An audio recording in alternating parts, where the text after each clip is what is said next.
What is going on, guys? Welcome back to BlackTideTV and another BlackTideTV video game review, the mini-series where I've been working through my PlayStation 4 collection, trying to get as many games cleaned up as I possibly can before the launch of the PlayStation 5 console. So I have a ton of games on my shelf and on my hard drive, digital, physical, new, old, everything in between, and I thought while I'm playing through these, I may as well give you guys some recommendations on some of the games that you may have missed from the PlayStation 4 console generation. I'd like to get started on today's review of Tales from the Borderlands. This one I got access to through PlayStation Plus, which I would highly recommend to anyone using PlayStation Plus. You do get 1 or 2 free PlayStation 4 games almost every single month, and you'd be a fool to pass up on some of these games. A lot of the games that I've been reviewing so far have been free games, free to play through PlayStation Plus, and some of them have been really great. Some of them are duds, but you never know what you're going to get. Tales from the Borderlands is somewhat in between in my opinion.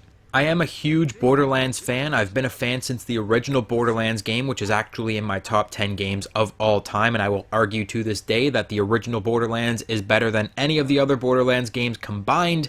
You can argue that in the comment section down below. I know a lot of people loved Borderlands 2, and Borderlands 3 is popping off right now, but I love the art style, I love the lore that they've crafted with this world, and that's where Tales from the Borderlands gets a lot of its positive notes, a lot of its brownie points for me, because they've really done this world a service, and they're crafting and they're expanding on the lore, and you're learning things about the world. The gameplay is where it falls short, because this is, of course, your classic Telltale Games sort of game. They've made all kinds of games for all kinds of different IPs. There's been Telltale Batman games, Telltale Walking Dead is probably the most popular, Telltale Game of Thrones, and then we have, of course, Tales from the Borderlands, which honestly, if anything, this game has just made me want a Borderlands anime or a Borderlands TV show. They could do it IRL, like real life, with art styles. Like, you've seen the cosplayers that can do the whole Borderlands look. It would be really cool if they could make an IRL Borderlands TV show with that kind of makeup look, but I don't know if that would be possible or if that would be feasible given how expensive the makeup would be in every single episode. But what you get with the Telltale Games game is more of like a movie that you play through. There's not a whole lot of gameplay involved. It's more of a story-driven game. You're given quick-time button prompts and there's decision making, so it's like choose what you want to say to this person, and then what you say will make a difference in the long run of the game. Tales from the Borderlands, while it does introduce characters that we've been introduced to in the past in the official Borderlands franchise, it explores their past a little, but for the most part, characters that you will recognize are only making small cameos. This game is its own story in the Borderlands mythos, meaning it doesn't connect as well to the Borderlands franchise as some people might want it to, though I feel like that's a good and a bad thing. It means that the consequences of your actions aren't as severe as if this game was directly connected to the franchise. Borderlands is a protected franchise, its fans are wild for it, and they kind of play fast and loose with a lot of aspects of Borderlands, and that might be good because some people might want it desperately segregated from the original franchise, being that this game was not developed by 2K and Gearbox Software, but they only kind of helped Telltale Games to develop it. It is its own story, so you can think of it as an Elseworld story in Borderlands, though it does use a lot of assets from the Borderlands franchise, if that makes any sense. So it's connected, but it's not connected, and that's kind of a good and a bad thing. It would be nice to have more main story characters come in and interact, and it would have been nice to maybe play as some of those characters, but you play as 2 no-name characters, and you kind of build them up from the ground, and you make your own story in the Borderlands world, so to speak. So that's why playing through this game, it almost makes me wish that they could have done more with it, and that they will do more with the Borderlands IP in the future, a la anime or movies or more games or more TV shows. Like, I'd like to see more in the Borderlands world. It's one of my favorite IPs in entertainment. It's just really cool. There's a lot of really deep lore that you can really sink your teeth into. This game explores that. It flirts with the depth of the lore that's available to it, but not enough to make a splash, so to speak. So when you're going through the game making these decisions, they don't have enough breadth to actually feel consequential to you. They don't feel like, it doesn't feel like you're impacting the world of Borderlands as you play. And that's always been a problem with the Telltale games, in my opinion. They lovingly craft these intricate stories that run adjacent to the stories and characters that we already know and love from other media, and because they can't change the past, the consequences of the choices that you make don't feel as significant, and it pulls you out of the game. That's not the only thing that pulls you out of the game, though, as I'm kind of upset with the stability and the optimization of Tales from the Borderlands. Telltale Games have been making games for a number of years by the time they got to Tales from the Borderlands, and the same issues from their original titles are still present. Earlier in this review, I mentioned how the gameplay is incredibly basic, and it truly is. You'll watch along. Every so often, a button prompt will appear on screen, and you will press that button to interact with some object in the world.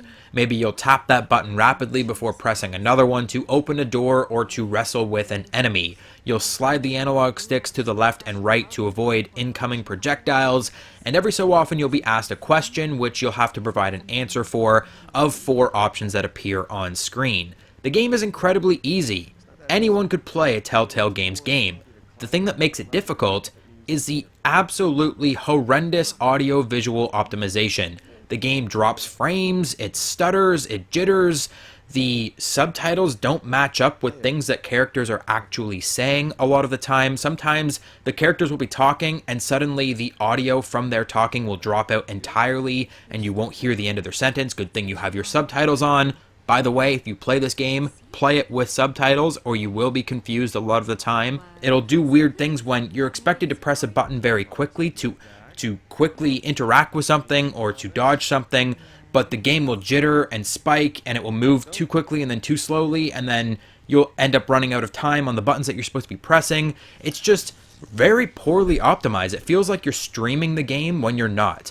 I've downloaded the game entirely. I'm playing it off my hard drive, but it feels like I'm streaming it and my internet is cutting in and out while I'm trying to play. And it's like trying to buffer and it's moving between different scenes. It's poorly optimized. There's a lot of loading screens. It's a very basic game. It shouldn't require this much bandwidth to play the game. But if you manage to make it through the agonizing gameplay and the poor optimization, especially during the high action portions, it will absolutely drop frames, so be prepared for that. You will be treated to a somewhat compelling story. There are 5 episodes in Tales from the Borderlands, which I imagine you'll probably need to purchase individually, or you can buy a bundle of the entire pack. I would recommend that you play the first episode before making a decision on buying any of the rest.